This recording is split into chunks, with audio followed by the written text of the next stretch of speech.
Hey everyone, it's your girl Murphy here. Today we're diving into something super important, but with a twist of humor. Because let's be real, if we're ever in a desperate situation, laughter might be the only thing keeping us sane. We're talking about 5 ways to create fire if you're ever stranded on a deserted island or, just really bad at camping. Let's get lit. Literally. Okay, Sherlock Holmes, grab your magnifying glass because we're about to solve the mystery of how to start a fire with nothing but sunlight and a whole lot of focus. Imagine yourself in the great outdoors, surrounded by nature, and all you have is your trusty magnifying glass. It's time to channel your inner detective and put those sleuthing skills to the test. Just kidding. You don't need to be a detective to master this one, but you will need a sunny day. The sun is your best friend here, providing the essential ingredient for this fiery experiment. Without it, you're just holding a piece of glass. Seriously, don't even try this in the rain. It'll just make you sad. Rain and fire are like oil and water. They just don't mix. So, make sure the skies are clear and the sun is shining bright. First, find some tinder. And by tinder, I don't mean your dating app profile. We're talking about the kind of tinder that actually catches fire. Look for dry leaves, grass, and other easily flammable materials. We're talking dry leaves, grass, that kind of thing. The drier, the better. Moisture is the enemy of fire, so make sure your tinder is bone dry. Then, hold your magnifying glass so the sunlight is focused on a tiny pinpoint on your tinder. This is where precision comes into play. The smaller and more focused the light spot, the more intense the heat. And then, wait, and wait, and maybe wait some more. Patience is key here. You might feel like you're waiting forever, but trust the process. This is where the patience of a saint comes in handy. Stay calm, stay focused, and keep that magnifying glass steady. It's a test of your resolve and determination. But eventually, if you've done it right, you'll see a wisp of smoke and then, bam, fire. That first wisp of smoke is your signal that things are heating up.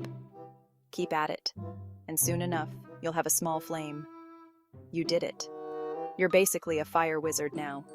Celebrate your success. But remember, with great power comes great responsibility. Always practice fire safety and never leave your fire unattended. Enjoy the warmth and the sense of accomplishment. All right, cave people, this one's for you. Get ready to step back in time. Get ready to channel your inner prehistoric ancestor and rub some sticks together. This ancient technique is not just a survival skill, but a true test of patience and perseverance. Now I know what you're thinking. Murphy, this is never going to work. You're going to make me look like a fool. But trust me, there's a method to this madness. And to that I say, you're welcome. Embrace the challenge and let's have some fun with it. But seriously, this method takes some serious elbow grease and a whole lot of patience. It's not just about strength, but also about technique and persistence.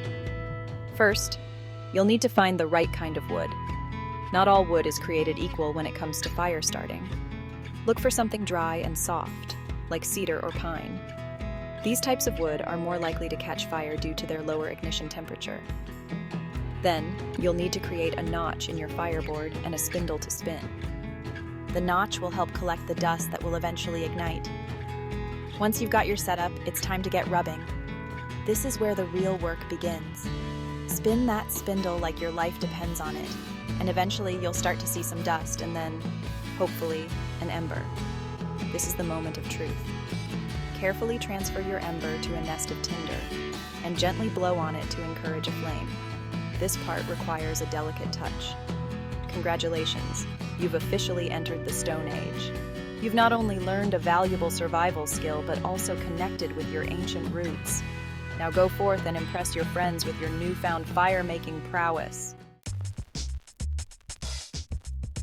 Okay, this one might seem a little out there, but trust me, it works. You might be skeptical at first, but once you see it in action, you'll be amazed. Plus, it gives you an excuse to finally use that dead phone battery you've been hoarding in your junk drawer. You know, the one you always thought might come in handy someday. I know we're supposed to recycle those, but desperate times call for desperate measures, right? Sometimes, survival skills take precedence over environmental concerns. So, grab your dead battery, or a live one if you're feeling extra adventurous, some fine steel wool, and get ready for some electrical magic. This method is not only effective, but also quite fascinating to watch. Touch the steel wool to both the positive and negative terminals of the battery and watch as sparks fly. The reaction is almost instantaneous, creating a burst of energy that can ignite your tinder. Seriously, it's like a mini fireworks show in your hands. The sparks are bright and captivating, making it a fun and educational experience. But be careful, those sparks are hot, hot, hot. Handle them with caution to avoid burns. Safety first, always. Once you've got some sparks going, gently transfer them to your tinder nest, and just like magic, you'll have fire. The tinder will catch the sparks and start to smolder, eventually bursting into flames. See, who needs a phone charger when you can start a fire with a dead battery? It's a handy trick to know, especially in survival situations. Plus, it's a great way to impress your friends on your next camping trip.